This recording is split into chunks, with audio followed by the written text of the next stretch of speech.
My name is Claire Hensley. I'm 32 years old, and until the night of my wedding, I believed in things like fairness, loyalty, and the sanctity of vows. I had been the kind of woman who showed up early, stayed late, and gave more than I got both in love and in life. That belief died the moment the man I'd just married turned to me, in front of hundreds of guests, and told me to leave. It wasn't said in anger. It wasn't even whispered in shame. It was a cold, calculated instruction given just minutes after he learned he had inherited $800 million. The night had begun like something out of a magazine spread, chandeliers dripping with crystal, the air warm with laughter and expensive champagne, music gliding through the room like silk. I'd chosen every flower, every plate setting, every song with the hope of making it the perfect day. And for the first few hours, it was. I remember the weight of my satin gown, the way the diamond at my throat caught the light, the warm, steady pressure of my husband's hand over mine as we walked among the guests. Then someone in a dark suit approached him, an executor from his late uncle's estate. I didn't know it at the time, but the call he received in the corner of that ballroom would become the axis on which my life spun into something unrecognizable.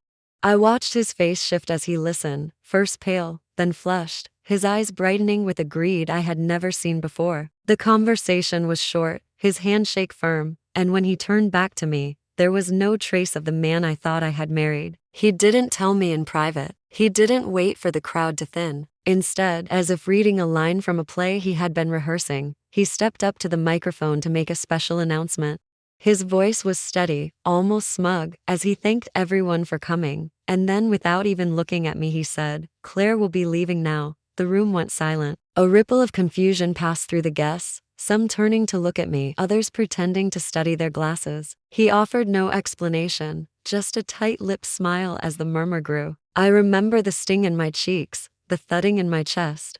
I remember the hum of the lights overhead, the faint scent of roses mixing with the salt of my own shock. And I remember walking out not because I understood, but because something inside me told me that staying would be a surrender I could never take back. The night air was sharp when I stepped outside, the muffled music still seeping through the closed doors. I left my bouquet on the front steps without even realizing I'd set it down. At home, the questions circled like vultures.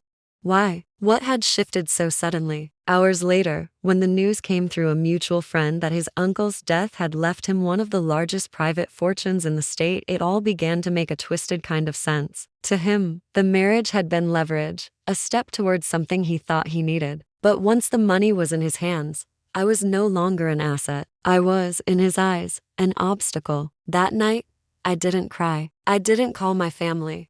I sat in silence on my couch, still in my gown, my hair beginning to come loose, and I let the anger settle, not in a chaotic way, but like sediment drifting to the bottom of a glass. I knew instinctively that the loudest thing I could do was nothing. No public outburst, no desperate attempts to win him back, just stillness. A stillness that would give me time to think. I thought about the way he had looked when the news hit him, not just happy, but hungry. That hunger would be his weakness.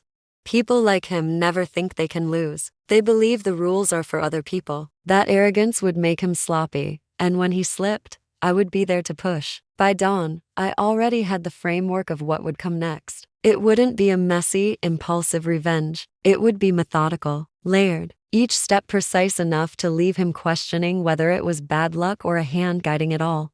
I would take everything he valued, not just the money, but the power, the status, the belief that he could humiliate me without consequence. In the days ahead, I would need to be patient, even cordial if we crossed paths. But beneath that veneer, I would be moving pieces into place. He would never see the first strike coming, and when it landed, it would be far too late for him to recover. That was the night Claire Hensley died as the woman who trusted too easily. And it was the night a different Claire was born, the kind who understood that silence wasn't weakness, and that revenge, done correctly, didn't need to be shouted. It only needed to be finished. 2 days passed after the wedding, 2 long, unnervingly quiet days. I didn't leave my apartment. I didn't answer the phone, not even when mutual acquaintances called just to check in, but with voices dripping with curiosity. I knew the story was circulating in certain circles already. The bride who got abandoned mid-reception. Let them talk. The more they thought I was humiliated and retreating, the less they'd suspect what I was actually doing, listening, waiting, and letting my silence grow teeth. On the morning of the second day, there was a knock at my door. Not the polite kind, not the friendly tap of a neighbor. This was sharp, urgent, 3 beats in quick succession. I didn't have to look through the peephole to know who it was. I could feel his presence like static in the air. When I did open it, there he stood, Ethan, my brand new husband of less than 72 hours, the same man who had thrown me out in front of hundreds of witnesses. He looked nothing like the groom who had smirked under the ballroom lights. His hair was disheveled, his suit crumpled, tie loose, and for the first time since I'd known him, he didn't lead with arrogance. He led with desperation. "Claire," he said, almost breathless, like he'd been rehearsing my name as if it could unlock a door. "I need to talk to you." I stepped back, letting him in not out of kindness, but because I wanted to see the performance. He walked into my apartment like someone entering enemy territory, glancing around as though expecting to be ambushed. Then he turned to me, rubbing a hand over his jaw, and said the words I had never expected to hear from him so soon after my public dismissal. "The inheritance. It's complicated. Complicated." That was one word for it. I kept my expression neutral, my voice soft, almost curious. "Oh, they've frozen part of it," he said quickly, almost tripping over his own explanation. "Some kind of clause. It's just a misunderstanding. I'll get it sorted. But I need your help." There it was, the pivot I'd been waiting for. Not remorse, not an apology, not even an attempt to explain why he'd humiliated me in the first place. This wasn't about repairing anything between us. It was about him realizing that the fortune he thought was his crown was actually tangled in a web he didn't understand. "I don't know what kind of help you think I could give you," I said, my tone deliberately measured. I wanted him to keep talking, to reveal more than he intended. "You know the family," he said. "You knew my uncle. He liked you. You have a way with people. I think if you," he stopped himself, eyes darting to mine. "Look, Claire, I'm just asking you to smooth things over, just until this all clears up." I tilted my head slightly, studying him. The man who had stood on a stage and told me to leave as if I were a stranger now couldn't even get to his point without stumbling. He was flustered, pacing, his hands restless. He had expected the money to be immediate, endless, unchallenged. Instead, he'd run into a wall he didn't see coming, and now he was looking for a ladder. He just didn't know that I had already started building that wall higher. 2 nights earlier, I had gone over everything I knew about his uncle's estate, about the company structures, the trusts, the whispered rivalries in the family. I had called no one yet, but I had my list. Names, numbers, old connections of mine from my brief years in corporate finance, people who didn't owe him a thing but might still take my call. I wasn't going to use them yet, but the pieces were on the board. "I'll think about it," I told him finally, keeping my voice steady. "Why don't you give me specifics? What's frozen? For how long?" He hesitated, then pulled a folded document from his jacket, some kind of formal notice from the estate's lawyers. I didn't reach for it. I let him stand there holding it, as if its weight alone might crush his fingers. He eventually set it on my coffee table, almost like a peace offering. "I don't have time to wait," he said, his voice lower now. "Claire, please. Please." It should have been satisfying to hear it. In a way, it was, but not in the way most people would think. It didn't make me feel vindicated. It confirmed exactly what I had suspected. He wasn't unshakable. He wasn't untouchable. All it had taken was 2 days without full access to his windfall to make him sweat. When he finally left, I didn't promise him anything. I simply told him I'd see what I could do. But as soon as the door closed, I picked up the document and read every line. There it was, buried in the legal language, a clause about provisional control, contingent on certain familial alignments remaining in good standing. It wasn't spelled out in plain English, but I could read between the lines. Someone, somewhere, had the ability to influence whether Ethan got his full inheritance. And they clearly weren't in a hurry to sign off. I poured myself a glass of water and sat back, letting the words sink in. This wasn't just about finding a crack in his armor. This was about realizing that the armor itself had been made with seams I could pry apart. By the time I finished the last page, I knew 2 things. 1, Ethan had no idea how precarious his position really was. And 2, I was going to make sure that by the time he realized it, I'd be the one holding the pen that decided whether he got anything at all. The moment the door closed behind Ethan, I placed his folded legal notice on my desk like it was a rare artifact. I didn't touch my phone for a while, just sat there, reading it again under the quiet hum of the desk lamp. Every sentence seemed to carry a hidden doorway, and I was intent on finding each one. The clause that had stopped him was both precise and vague, precise in its formal requirements, vague enough to allow interpretation. Provisional control, familial alignment, good standing, these were not just legal terms. They were levers, and I had spent enough time in the corporate world to know that levers, once pulled, could make entire empires tilt. The first step was mapping the battlefield. I started with his uncle's name, Charles Whitmore, and the network of companies and trusts attached to him. Charles wasn't just wealthy, he was meticulous. The fortune wasn't sitting in one account, waiting to be claimed. It was spread across layered holdings, subsidiaries, investment shells, and charitable foundations. I had seen wealthy men do this before, but Charles had gone further, embedding clauses in his will that essentially made the fortune a living organism. If one part failed or if the wrong person held power, everything could contract to protect itself. Ethan had assumed that marriage alone secured him the throne. What he didn't realize was that Charles had never trusted him completely. The will gave Ethan operational rights but not absolute ownership, not without the sign-off of key trustees. I knew at least two of those names from past business events, and neither had ever looked at Ethan with warmth. I opened my old laptop, not the one Ethan had ever seen, but the one I kept for contacts I didn't advertise. The email list was there, along with encrypted files from years ago, when I'd worked briefly in high-level investment compliance. I began sending out feelers, not directly mentioning Ethan, not revealing my position, but inquiring about recent trust administration changes and provisional control disputes in the Whitmore estate. By mid-afternoon, I had responses, small ones, hints. One former colleague told me, in a carefully casual tone, that trustee confidence was a determining factor for releasing certain assets. Another reminded me, almost like a warning, that the paper trail is everything. Once you control that, you control perception. That phrase stuck with me, control the paper trail. So I started building one. It began with a dossier, every scrap of public record on Ethan, cross-referenced with family filings, trust agreements, and board meeting minutes. But I wasn't looking for scandals. I was looking for gaps, moments where the official record left room for interpretation. There were several. For instance, his official role in the Whitmore holding company had never been cemented. He was listed as interim managing partner pending confirmation that required unanimous trustee approval. That detail alone could be leveraged into a procedural hold if framed correctly. I also found a small inconsistency in the wedding date and the filing of the marriage license. Ethan had delayed submitting it by a week.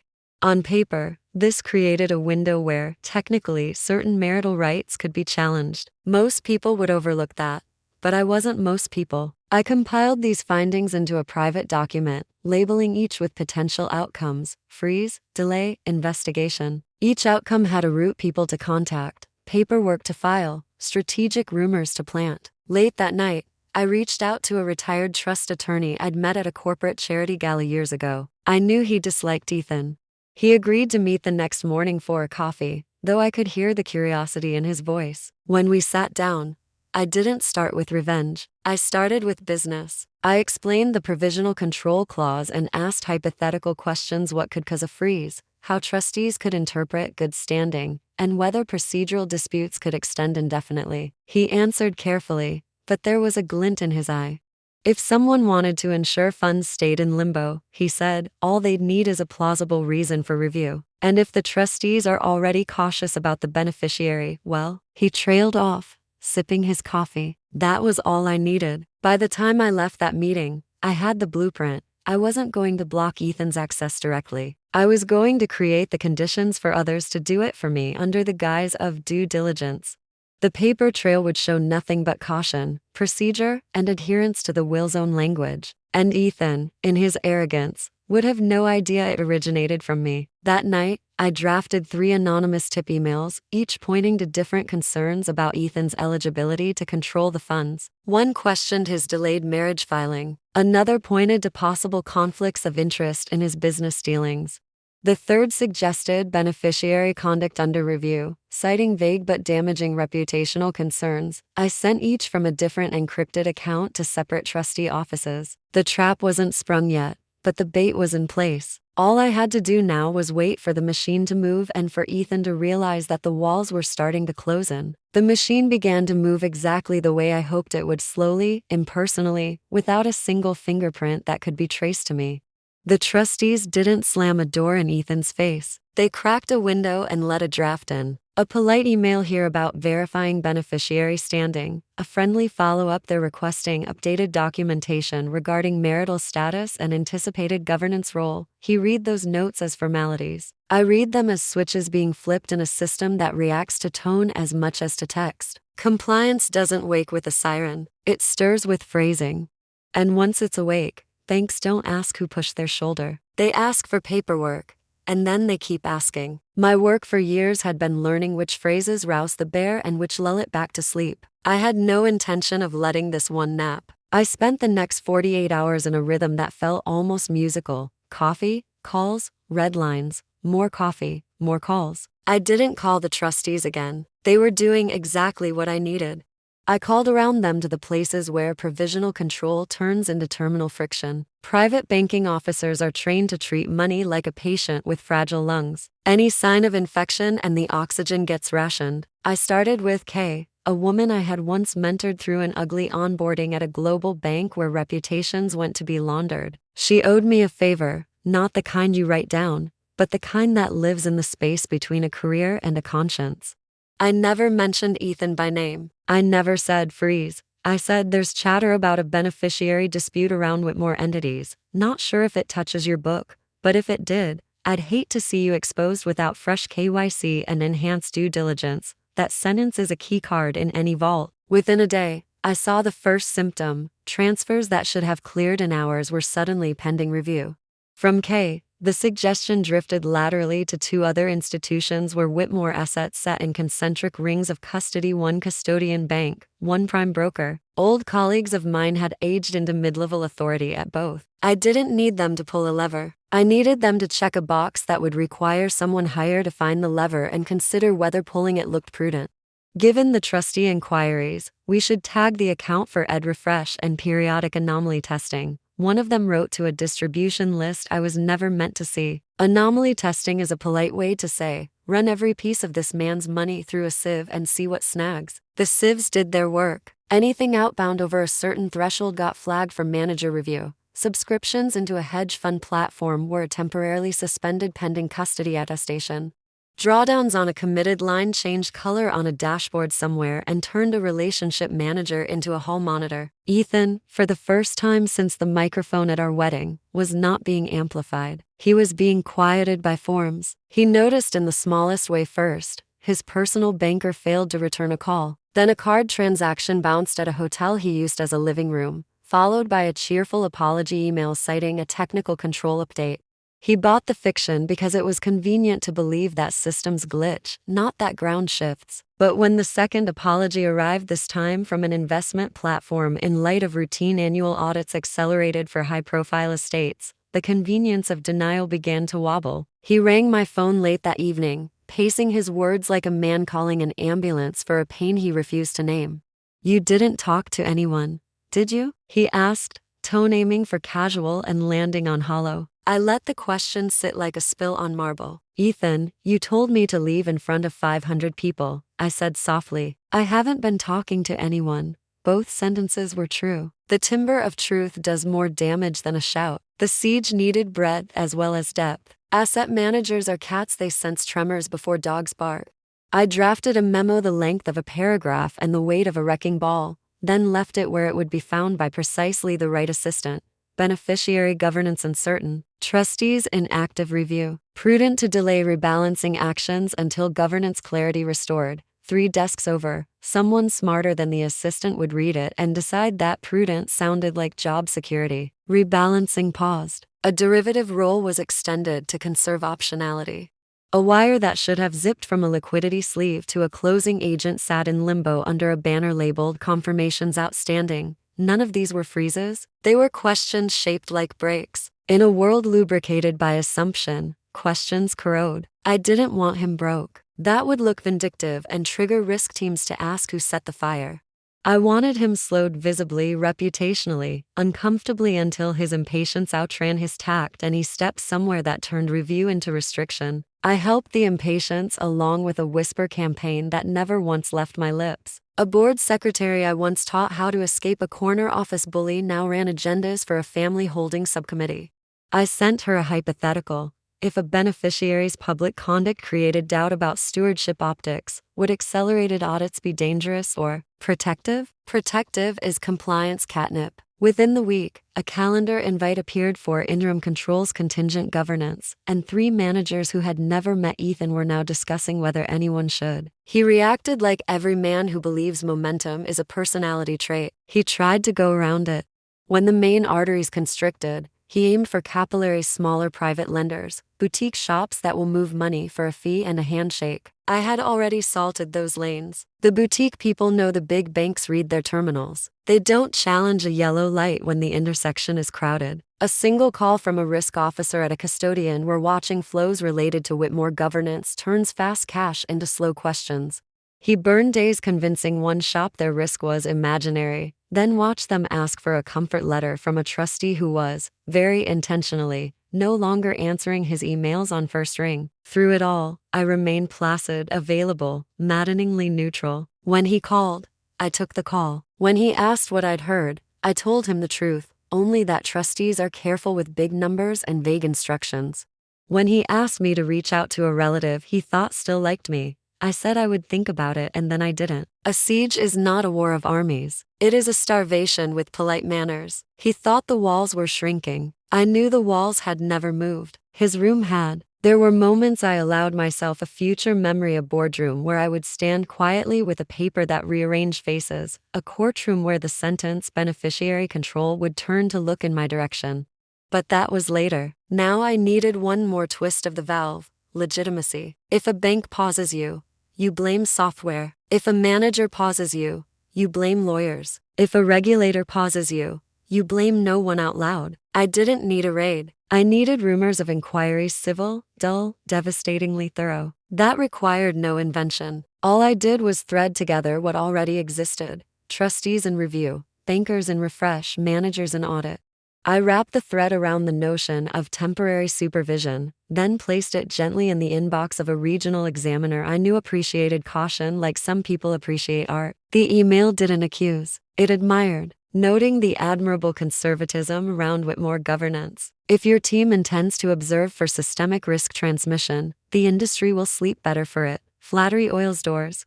By the end of that week, a letter went out not to Ethan, who still believed he was the sun, but to the planets that keep orbits. In light of ongoing governance verification, the office will observe transactions above defined thresholds for a period not to exceed 90 days. No freeze, no scandal, just eyes. Eyes make timid men of bold money. Suddenly, counterparties preferred next month, sellers extended courtesy holds that never quite held. Opportunities leaked through fingers that had never felt wet before. Ethan's voice on our next call carried a rasp I had never heard. "It's like someone turned the world to amber," he said. I smiled into the quiet. Amber is what tree sap becomes when it stops pretending to be air. I knew he would try one last maneuver, purchase something tangible to prove to himself he could still move. A townhouse, a plain share, a vineyard picked for its label.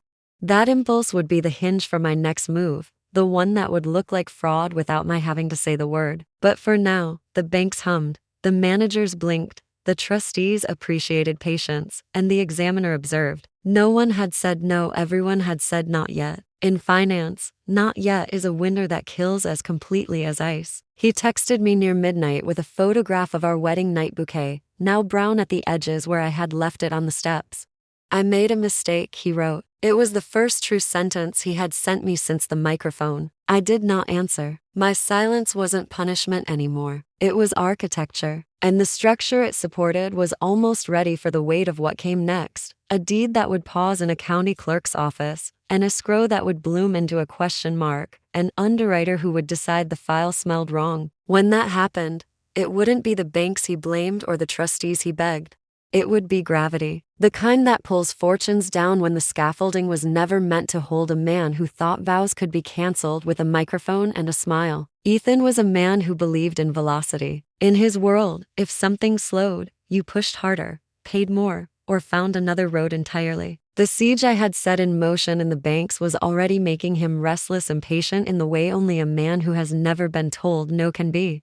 That was my cue to give him exactly what he thought he wanted: movement. The trick was making sure every step he took landed on ground I had already mined. I knew his patterns. When faced with obstruction, Ethan always looked for something tangible to acquire, a symbol of control he could touch, pose with, and parade in front of people who fed on appearances. In his mind, possessions weren't just assets, they were declarations. A penthouse with floor-to-ceiling glass overlooking the Hudson meant he was untouchable. A stake in a luxury jet-sharing club meant he was above ordinary schedules. A vineyard in Napa with his name etched into the barrel meant he had permanence. All I had to do was let him think these things were still within reach while quietly arranging for each of them to be wrapped in red tape. The method wasn't brute force, it was camouflage. The first thread I pulled was in real estate. Manhattan's high-end property market moves on cash buyers like Ethan, but it also moves on whispers. I contacted a title insurance executive I'd once helped navigate a complex inheritance case in exchange for nothing but a well-timed signature. I sent her a single sentence: "Heads up, potential acquisition by a buyer whose beneficiary status is under quiet review. Proceed accordingly." That was enough to trigger a behind-the-scenes enhanced verification process. It didn't block the sale. It simply ensured that when Ethan made his offer, the title agent would require a clean letter from the estate trustees before closing. That letter, of course, didn't exist. While the property angle was marinating, I turned to luxury aviation. Ethan had always bragged about wanting a fractional ownership in a Gulfstream, so I made a subtle pass at the right place. A friend at an aviation finance group owed me more than one favor. I asked her to make sure any application under Ethan's name would be routed to compliance first, citing politically exposed person status due to his family's influence. Once that flag was set, no financier in their right mind would process his membership without a full legal clearance. It wasn't a hard no, just a polite, suffocating delay. The vineyard play was even simpler.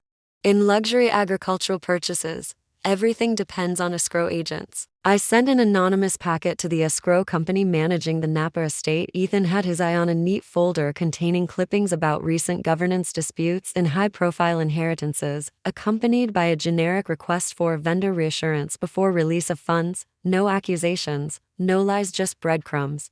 In that business, a breadcrumb is enough to make someone lock the pantry door until the baker shows up with proof of ownership. By now, every path Ethan tried to take bent into a loop, always ending in some polite request for paperwork he couldn't produce without my say-so. He didn't realize the pattern yet. He thought each case was an isolated inconvenience. That was the beauty of the disguise. The final layer was financial optics. I contacted an asset recovery specialist officially on paper to review legacy contracts related to Ethan's late father's estate. In reality, I wanted a legitimate paper trail showing that multiple high-value transactions involving Ethan were under active evaluation. That phrase, once it appears in a risk assessment, acts like a shadow. Banks see it, lawyers see it, sellers hear about it. No one wants to be the one who signs off on something that could later be deemed fraudulent, so everything slows. And if it slows long enough, deals die quietly, without anyone having to pull the trigger. Within 3 weeks, Ethan's frustration was peaking. He called me one night, his voice tight, like he was chewing glass. "Every time I try to buy something, they tell me they're waiting for some document from the trustees. Every single time." "Did you?" He cut himself off before finishing the accusation, but I could hear it hanging between us like a noose. I didn't confirm, and I didn't deny. "Maybe the money just needs to settle before you make big moves," I said evenly, "the way you talk to someone balancing on the edge of a ledge. These things take time." He cursed under his breath and hung up. The best part was that, on paper, I hadn't blocked him from anything. He could still, in theory, access his accounts. He could still, in theory, spend. But in practice, every channel was narrowing, every transaction was a climb, and every seller was just cautious enough to step back until the air cleared, air I had no intention of clearing. What Ethan didn't know yet was that all these delays were not random. They were a funnel, guiding him toward one final, desperate purchase, one I would make sure collapsed in public, under circumstances that would look suspicious enough to attract official investigation. And once suspicion became inquiry, there would be no way for him to spin it as bad luck. By the time I was done, Ethan wouldn't just be locked out of his $800 million. He would be radioactive to anyone who had ever thought of doing business with him. And the beauty of it? I'd never have to say a word. The freeze would look like a natural byproduct of his own ambition. And he would never see my fingerprints on the ice. The boardroom was never supposed to be my battlefield. It had been Ethan's arena for years: long mahogany tables, floor-to-ceiling windows, and the false camaraderie of men who shook hands while planning each other's slow destruction. I'd sat in the gallery before, during the occasional charity committee or ceremonial announcement, always as the fiancé or the wife-to-be, decorative, silent, harmless. That was the role Ethan had assigned me, the one he thought I would never abandon. But that morning, when I stepped into the 34th floor conference room of the Harrington Family Holding Group, silence followed me like a crown. I'd spent weeks crafting the approach, and I couldn't afford to misstep now. The asset freeze I'd orchestrated was already squeezing Ethan into desperation. He needed to show this board, half composed of old family allies, half of cautious investors, that the inheritance was intact, liquid, and entirely under his command. It wasn't. And I had the documents to prove it. My invitation to this meeting wasn't official. I hadn't been summoned by the board, and certainly not by Ethan. Instead, I had made sure the chair of the governance committee received an envelope the week before, sealed, stamped, and delivered by a courier he trusted, containing a brief note. The trustee arrangement contains provisions the board has the right to review. I can answer questions in person. That was all it took. Governance committees live and breathe the prevention of scandal. And the death of Ethan's father, paired with an $800 million transfer, was scandal waiting to happen. When I entered, Ethan was mid-sentence, performing. He was selling them a vision of expansion, leveraging family liquidity into a new wave of acquisitions, global partnerships, and exclusive projects. Every word was coded in confidence. But I noticed the smallest hitch in his tone when he saw me standing at the door, a slim folder in my hands. "Gentlemen and ladies," I began, nodding to the two women on the board. "Forgive the interruption, but there are clauses in the late Mr. Harrington's will that I believe you should review before making any long-term commitments involving these funds." The air shifted. Ethan's jaw tightened. "This isn't the place," he began, but the chair cut him off. "Mrs. Harrington, you have the floor." I wasn't technically Mrs. Harrington, not anymore, but no one in that room seemed interested in correcting the title. I opened the folder and slid a set of photocopies across the table to each member. "You'll find the relevant section on page 3. It stipulates that the named beneficiary of the estate's primary holdings is contingent upon trustee approval for transactions exceeding $5 million. And the trustees, there are 3, must vote unanimously. I am one of those trustees." There was a moment, the kind of collective inhale that happens when people realize the ground has shifted under them. One board member, a silver-haired man whose family had been tied to the Harringtons for decades, cleared his throat. "Are you saying Ethan cannot act unilaterally on these funds?" "I'm saying," I replied, "that any action requiring substantial liquidation or reallocation can be vetoed by a single trustee.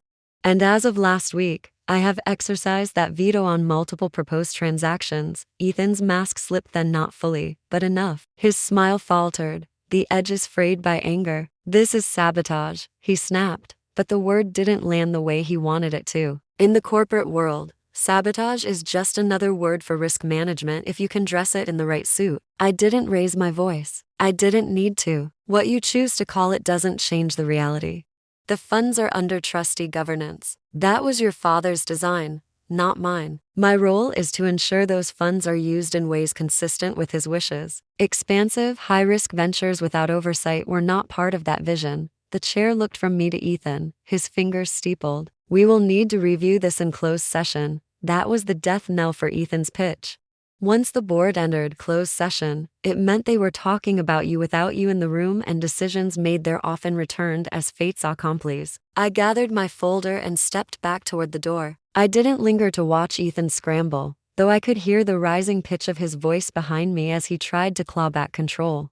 I knew exactly what they would find when they examined the will more closely: a sequence of signatures and legal addenda, all filed properly, all binding, all placing a portion of the Harrington Empire's steering wheel in my hands. It hadn't been easy to secure that position.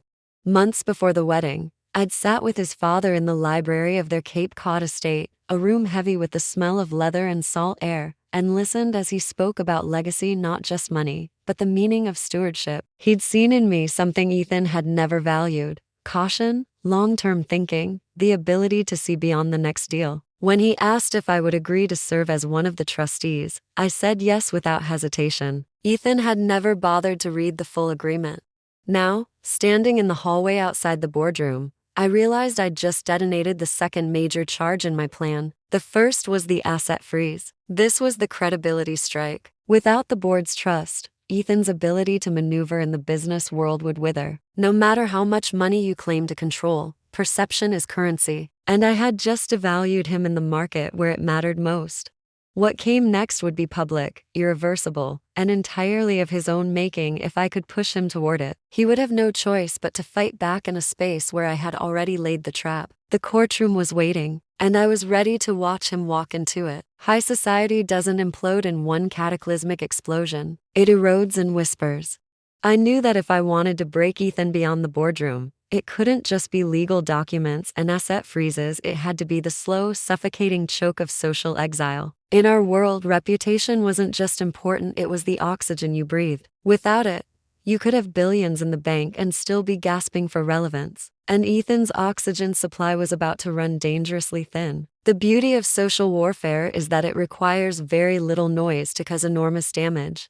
I didn't storm into his parties or post scandalous claims online. I didn't have to. The circles Ethan moved in were made up of people who thrived on inside knowledge, on the subtle nods and murmurs that hinted you knew something they didn't. All I had to do was make sure the right people started thinking of Ethan Harrington as someone temporarily unavailable financially. It started at the clubs, those private, member-only enclaves where fortunes were flaunted but never spoken of directly. I arranged a luncheon with Marissa Whitfield, a woman whose voice carried through New York's upper echelons like a well-tuned violin. Marissa wasn't cruel, but she was a conductor of curiosity, and when she repeated something, it wasn't questioned, it was gospel. Over salad and champagne, I let a carefully placed sigh escape and murmured, "It's such a shame. Ethan's been tied up financially. I can't imagine how stressful that must be for him." I didn't elaborate. I didn't have to. Marissa's perfectly arched brow did the rest. By the end of that week, I was hearing my own words mutated, exaggerated, coming back to me through entirely different mouths. Apparently he's under review with the banks. I heard a few of his deals fell apart. Someone said he had to put a property on hold. None of it was technically untrue, but none of it was entirely confirmed either. That was the point. Uncertainty is more corrosive than accusation. It forces people to fill in the blanks themselves. Next came the charity circuit, the true test of one's social standing. Ethan prided himself on being a patron, the kind of man whose name appeared on event programs and whose bids at silent auctions made headlines. I made sure that in the days leading up to the Metropolitan Arts Gala, a cornerstone of his calendar, an anonymous note reached the event chair suggesting that given current liquidity concerns, Ethan's pledged donation might not come through. It wasn't a cancellation, just a whisper of unreliability. The chair didn't remove him from the guest list, but she moved his table from the prime central floor to a side section near the service entrance.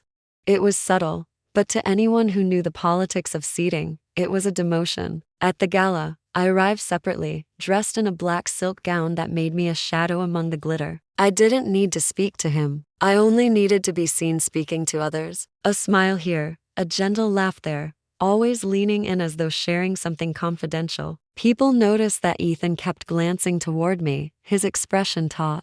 They noticed even more when he left early, muttering something to an aide. The next day, photos of me smiling with the chairwoman, shaking hands with a senator circulated in the society pages. Ethan's absence was noted, and speculation deepened. But the coup de grace came when I touched the one arena Ethan had never considered vulnerable: the investors' wives. The men in those boardrooms might tolerate risk, but their spouses were the quiet custodians of influence.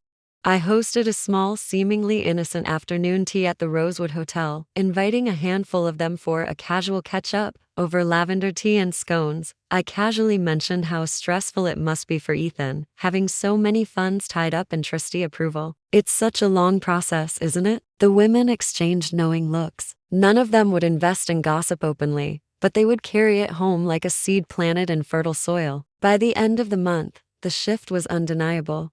Ethan's calls took longer to be returned. His invitations to exclusive yacht weekends were regretfully declined. A partner pulled out of a venture citing instability in the market, though I knew they meant instability in him. When Ethan walked into a room, he was still recognized, but the warmth had cooled. Conversations paused when he approached, then resumed with forced smiles when he left. I watched it all from a distance, never appearing to have had a hand in any of it. That was the art. I wasn't the executioner. I was the breeze that carried the scent of blood to the wolves. Ethan didn't just lose face, he lost the unspoken assurance that he was untouchable. And in our world, once that veneer cracked, the fall was inevitable. The courtroom was next, but now, he'd walk into it with the weight of social irrelevance already pressing on his shoulders, and that, I knew, would make the final strike all the more devastating. By the time the court date arrived, Ethan wasn't walking with the same effortless stride he used to own every room. The subtle stoop in his posture wasn't from age or injury, it was from the invisible weight of the whispers, the closed doors, the invitations that never came. He was already bruised when he stepped into the courthouse that morning, but he still clung to one last shred of arrogance, the belief that with the right legal team, he could undo everything I had set in motion. He didn't know that the final card, the one that would end the game entirely, was already in my possession. The marble steps of the courthouse echoed under my heels as I arrived, not hurried, not late, but perfectly timed. The press was there, of course, camera lenses catching every flicker of expression. Ethan stood near his attorney, John Whitford, who had built a reputation on untangling financial disasters for the ultra-rich. His suit was immaculate, his tie a precise Windsor knot, but even from a distance, I saw the tightness in his jaw. He had prepared for a legal battle. What he didn't prepare for was a revelation. We entered the courtroom, and the air was thick with anticipation. This wasn't just about money. This was about control, about who truly owned the future. Ethan's team opened aggressively, painting me as an emotional ex-wife lashing out in retaliation, leaning heavily on the idea that the inheritance was his by bloodline and intent. They brought up photographs of Ethan with his late uncle, stories of mentorship, even letters suggesting the fortune was meant to cement his position in the family's empire. I let them have their performance. I didn't flinch, didn't frown, didn't even glance toward the gallery. My silence wasn't submission, it was a noose tightening slowly around their narrative. When the judge finally turned to my side for rebuttal, my attorney, Claudia Renner, rose. Claudia wasn't flashy. She didn't raise her voice. But when she spoke, people listened, because every word carried weight. Your Honor, she began, there is a fundamental misunderstanding here, not of law, but of fact. My client does not dispute the inheritance itself. What she disputes is the assumption that Mr. Harrington has sole unrestricted control over it. And to clarify that point, we submit this. She placed a thick, leather-bound folder on the bench. The judge opened it, scanning the top document. The room shifted, the kind of collective leaning you can feel in your bones. Claudia continued, this is an amendment to the estate trust, executed 6 months before the benefactor's passing, signed in the presence of witnesses and notarized. It clearly stipulates that while the funds are allocated to Mr. Ethan Harrington, the controlling authority regarding release, investment, and liquidation rests solely with my client, Mrs. Isabella Harrington. As per a private agreement with the late Mr. Harrington, it was as if someone had punched the air out of Ethan's lungs. His head snapped toward me, eyes wide, searching for some sign that this was a bluff. I didn't give him one. I simply met his gaze with the same calm I'd worn since the moment he told me to leave my own wedding reception. The judge flipped through the pages, eyebrows lifting slightly at certain clauses. This appears legitimate, he said, glancing at Ethan's lawyer. Whitford was already leaning over his desk, rifling through papers, whispering urgently into Ethan's ear. Ethan's hand twitched toward the table, gripping the edge as if steadying himself. Claudia pressed on. The agreement was made at the request of the benefactor, who expressed concerns about Mr. Harrington's financial decision-making and personal conduct. It was his wish that my client serve as a safeguard, ensuring the longevity and proper management of the estate. She didn't need to add that the personal conduct in question had only worsened since the wedding. The implication hung in the air like smoke. Ethan tried to speak, but the judge cut him off. Mr. Harrington, this document is legally binding. Unless you can prove it was obtained under duress or fraud, the control of these assets lies with your wife, pardon me, your former wife. Former. That word landed like a gavel before the gavel even came down. Whitford scrambled, requesting a recess, but it was too late. The court's ruling was clear. I had the authority. Ethan could not move a single cent without my written approval. The $800 million was as good as locked behind glass, and I was the only one with the key. When the session adjourned, Ethan didn't rush toward me, didn't try to argue. He just stood there, staring, the reality sinking in. The reporters swarmed, shouting questions, their cameras flashing. I walked past him without breaking stride, my heels clicking like a countdown clock. By the time I reached the courthouse steps, I knew the game was over. But my plan wasn't just to win, it was to make sure he understood exactly what losing to me meant. Tomorrow, the vanishing act would begin, and by the time he realized where I'd gone, I would already be operating far beyond his reach. The morning after the ruling, the city woke to headlines that painted Ethan as the man who had lost control of $800 million to his ex-wife. Some called it a cautionary tale, others whispered about the clause no one saw coming. But for me, the news was nothing more than the final confirmation that the chess match was over. Now, it was time to disappear, not in defeat, but in complete and untraceable control. I had been preparing for this move long before the courthouse victory. Weeks earlier, while Ethan's lawyers tried to untangle my legal traps, I had quietly shifted my personal accounts into an entirely different financial ecosystem. My primary residence was already on the market under a private sale agreement, not listed publicly, with a buyer who valued discretion as much as I did. The moving trucks came at dawn, their presence disguised as a routine service for a neighboring property. Every box, every item of significance, was gone before Ethan even woke up in his penthouse across town. He expected me to gloat. Men like him always did. They imagined long, drawn-out power displays where the victor parades the spoils. But my victory was not for show, it was for permanence. So instead of flaunting it, I erased every trail. My phone number changed. My email accounts were deleted. Even the post office box I had used for years was closed. Every loose thread that could lead him to me was cut clean. By noon, I was already 3 states away, sitting in the quiet corner of a private lounge at an airport that rarely saw commercial traffic.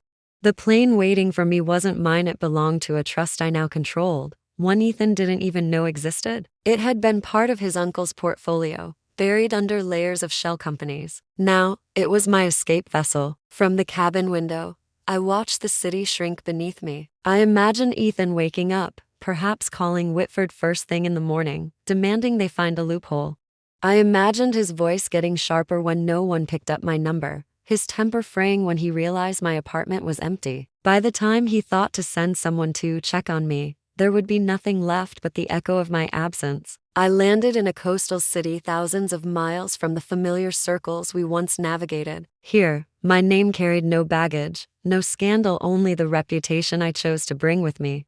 Within days, I had set up my operations in a penthouse overlooking the harbor, the kind of place Ethan would have called excessive while secretly envying. The funds under my control flowed into carefully structured investments, none of which could be traced directly to me without crossing a maze of legal walls. But disappearing wasn't just about distance, it was about presence in the right places. I began cultivating new networks, attending discreet gatherings of investors and policymakers, always introduced by trusted intermediaries who never mentioned my past. I was building something Ethan could never touch, a sphere of influence that didn't just rely on the fortune, but on the perception of stability and vision. Back in the city we once shared, I knew his world was collapsing in increments. With no access to the funds, his lifestyle would begin to crumble. His allies would dwindle as they realized his power was hollow. And every time someone mentioned my name in the right rooms, it would only deepen the sting, because it wouldn't be in connection to him, it would be in recognition of me. I didn't vanish to hide. I vanished to redefine. And in doing so, I ensured that while Ethan might still be able to walk into any room in that city, there would be no door left that truly mattered for him to open. I had taken the money, the control, and the narrative. Now, I was about to take something even more permanent, his place in the legacy he thought was his birthright. That part would come soon enough. But first, I let the silence do its work. Months slipped by, and with each passing week, Ethan's name fell further from the conversations that once revolved around him. In the first month after my disappearance, he was still a topic at certain dinner tables, whispered about in the same breath as scandals and corporate gossip. But by the third month, the whispers had shifted. They were no longer about Ethan's misfortune, they were about my rise. I had become, to those who mattered, a figure of precision and influence, a woman who had not just survived a public humiliation but turned it into a demonstration of strategic power. When the financial press began compiling its annual lists, my name appeared in the top ranks of women to watch in global finance, most influential investors under 40, and architects of modern wealth management. Ethan's name, by contrast, surfaced only in a handful of unflattering op-eds about reckless overconfidence. The man who once believed control was his birthright was now an anecdote, a warning in leadership seminars about how arrogance blinds you to the quiet person across the table who's already won. I didn't seek the spotlight, but I didn't hide from it either. When invitations came to speak at closed-door conferences, I accepted. My appearances were calculated, never overexposure, always leaving them wanting just a little more. I learned quickly that power wasn't about being the loudest in the room. It was about being the one whose silence made others lean forward. And every time my image appeared in a glossy magazine spread or my voice was quoted in an influential economic journal, it cemented a truth that Ethan could never undo. I wasn't just the woman who had taken the $800 million. I was the woman who had multiplied it, who had transformed it into something that could not be clawed back. Meanwhile, I kept track of him, not obsessively, but with the same detached interest one might have in checking the weather in a city they no longer visit. I saw the inevitable signs of decline. His penthouse went on the market, listed far below its original valuation. Cars disappeared from his garage, sold to cover legal fees. The investors who had once treated him like royalty now kept their distance, some even shifting allegiance to me in subtle, almost apologetic ways. In one particularly poetic twist, a major client of his, one who had dismissed me in our marriage as a pretty accessory, requested me personally for a high-level project. I accepted without hesitation, not to gloat, but because success is the sharpest form of retribution. The final blow came unexpectedly, in the form of a charity gala. I hadn't planned to attend, but an associate insisted it was strategically valuable for me to make an appearance.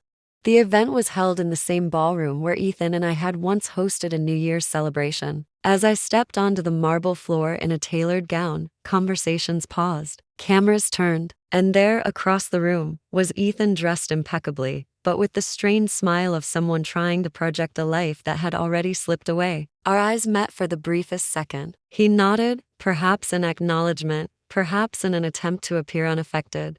I returned a polite, neutral smile before turning to greet the chairman of an international bank who had been waiting to speak to me. That moment, brief as it was, carried the weight of everything we had become. I, the center of the room's attention. He, a shadow on its edge. When I left the gala that night, I didn't look back. I didn't need to. Ethan could walk into any room for the rest of his life, but he would carry my name with him, not as an honor, not even as an adversary, but as the proof of his undoing. In his circles, when my name was mentioned, it was never about the marriage, never about the scandal, it was about the empire I had built. And for him, that was the cruelest fate of all. I hadn't just taken the fortune, I had taken the story. He would forever be the man who lost $800 million to his own wife. And unlike wealth, reputations like that don't fade, they calcify, becoming part of the air you breathe, the space you occupy, the identity you can never fully outrun. That was the ending I had planned all along, not to destroy him in a single, spectacular strike, but to leave him alive with the weight of knowing that his legacy was now mine.